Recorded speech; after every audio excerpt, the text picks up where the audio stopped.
Imagine being a child, full of hope, standing in front of a locked library. The door just out of reach, not because you're too short, but because you were born black in Mississippi, 1960. That's the quiet tension Natasha Trethewey captures in You Are Late. Today we'll explore how this brief moment, a girl and a closed door, reveals a much larger story about segregation, silence, and resilience. I'm Charlie, and this is Study Packets, where we unlock the joys of learning. Today's video is part of a series for Native Guard by Natasha Trethewey. We'll begin with some important context so you can have a better grasp of the references that Trethewey makes. Have a read of the poem, and finish with some analysis of key ideas. Let's begin with the context. Trethewey's collection of poems Native Guard is split into 3 untitled sections, except for the poem Theories of Time and Space, which comes before them all, acting almost as the outline and introductory piece for the main ideas presented in the collection. Within this collection, we're focused on Scenes from a Documentary History of Mississippi. Scenes from a Documentary History of Mississippi is a collection of 4 poems. These poems are connected by the content, how each poem is a vivid snapshot or scene, similar to a documentary, presenting in some way a timeline illustrating examples of the past. But in this presentation, we'll cover the final one, You Are Late. Before we dive into the poem You Are Late by Natasha Trethewey, it's important to understand the historical context that gives the poem its weight and meaning. First, segregation. In the early to mid-1900s, especially in the American South, Jim Crow laws enforced racial segregation in schools, libraries, and transport, basically every aspect of public life. Separate but equal was the legal standard, but in reality, Black Americans were systemically denied equal access to education and opportunity. This leads to our second point, educational inequality. Schools and libraries for Black communities were underfunded and neglected. In the poem, a Black child stands in front of a closed library door. That's not just a physical barrier. It's a symbol of generations of exclusion from knowledge, power, and hope. Third, the Civil Rights Era. This poem quietly echoes the resistance of that time. The protests, the courage, and the long fight to desegregate schools and public spaces. It reminds us that even something as simple as reading a book was once an act filled with racial tension. And finally, a personal layer. Trethewey herself is biracial, born in Mississippi during segregation's aftermath. Much of her work is about reclaiming forgotten histories, especially those of Black women and children who were pushed to the margins. So when we read You Are Late, we are not just seeing a child and a closed door. We're witnessing a moment heavy with history, silence, and the cost of being shut out. With this context in mind, let's have a read of the poem and understand the main ideas on a surface level. Let's first have a read of the poem. The sun is high, and the child's shadow, almost fully beneath her, touches the sole of her bare foot on concrete. Even though it must be hot, she takes the step. Her goal to read is the subject of this shot.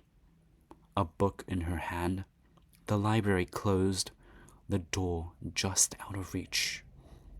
Stepping up, she must look at the 2 signs, read them slowly once more.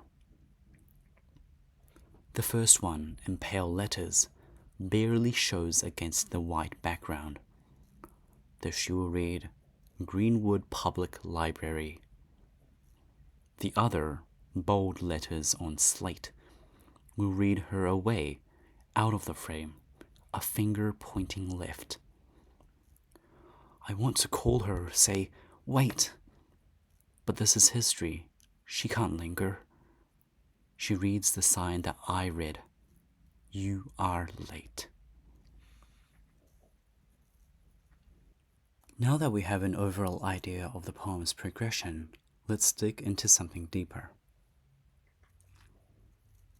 We begin with an analysis of the title. When we first read this, we only see you are late. But it's only upon a second reading when we realize its significance. We realize that it's exclusion dressed up as procedure. The child is simply told, you are late to the library, it's already closed. But really, it's hiding a kind of discrimination. No library should be reasonably closed at this time of day. Does this seem separate but equal? Following the title, we begin with a poem. It's implied that the time of day is midday, with a sharp contrast of light and dark imagery symbolizes separation. Notice that she is barefoot. This isn't just a physical state. It suggests poverty, a lack of protection, and the socio-economic struggle that defines many marginalized upbringings. The hot concrete beneath her feet symbolizes the harshness of that reality. It burns. It's uncomfortable. It speaks to the daily pain endured, both physically and metaphorically, by those in poverty. And yet, she steps forward anyway. Despite the pain, despite the discomfort, she moves. This represents resilience, a quiet but powerful act of enduring adversity and refusing to be still. There's a deeper layer. She's pursuing knowledge. Her presence at the library shows a desire for self-betterment, a drive that is then blocked because the real reason she's turned away isn't timing, it's systemic racism. Trethewey refers to this image as this shot. That phrase is deliberate. It reminds us that this is a photograph, a captured moment. It forces us to view history not abstractly, but visually and emotionally. But photographs come with tension. They draw us in emotionally, but they also create distance. We feel connected, but we can't intervene. The image is frozen. At the same time, photography can reclaim history. But Trethewey challenges us to ask, is photography truth or manipulation? And most of all, who gets to decide? The book in her hand becomes a clear symbol. It stands for readiness to learn. But the closed door is more than physical. It's a symbol of oppression and denial, education withheld on the basis of race. She scrutinizes the sign, tries to understand it. That moment captures her awareness of the limitation, her effort to make sense of it, but also the pain of knowing she is powerless to change it. There's something visual here. The pale letters on a white background. This lack of clarity isn't just graphic. It represents the marginalization of Black identity, made invisible or overwritten. In contrast, the sign itself is clear in authority. It's meant to be seen. It directs Black people out, and it does so openly and bluntly, a display of overt discrimination. And the finger pointing left, pointing out of the frame, becomes symbolic. It gestures toward what we don't see, the forgotten, excluded, erased history that exists beyond the borders of the photograph. Ultimately, the poem speaks to this. Opportunities were not just missed, they were denied, deliberately, systematically. The message is clear. Racism locked the door, no matter how ready she was to walk through it. Beyond the deeper meanings, we should also note some important poetic methods deployed by Trethewey. Since we're analyzing a poem, we start with the poem's structure. Trethewey writes in free verse, with lines that spill over, enjambment. There's no rhyme or fixed meter. Instead, the poem mimics natural thought. That looseness isn't accidental. The lack of closure mirrors the unfinished fight for justice and access. It's a hallmark of Trethewey's work. The poem refuses a tidy ending because the story itself isn't tidy. Next, we turn to auditory devices. Notice the harsh T sounds.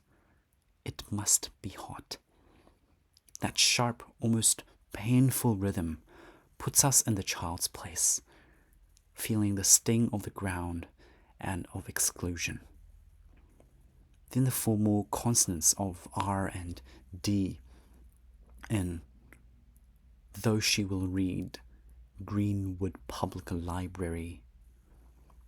These sounds feel cold, bureaucratic, like the voice of an institution shutting a door. And there's a clear tone shift. The opening is calm and descriptive, but the moment she's turned away, urgency builds. The ending carries helplessness. We, like the speaker, want to act but can't. Finally, metaphor and symbolism. The book in her hand stands for readiness, learning, potential. The closed door is denial, systemic racism dressed up as neutral procedure. The signs represent institutional power, deciding where life can go. Out of the frame suggests whole stories erased from history, and the title, You Are Late, is devastating. On the surface, a simple announcement, but underneath, a verdict of delayed justice. Together, these methods don't just tell a moment, they make us feel the barriers and the endurance inside it. That wraps up the presentation. Thank you for your attention, and I hope you learned something today.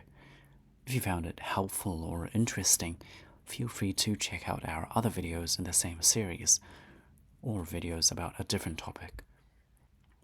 Also, don't hesitate to visit our website, where you can buy our book and access more educational tools like tutoring and more.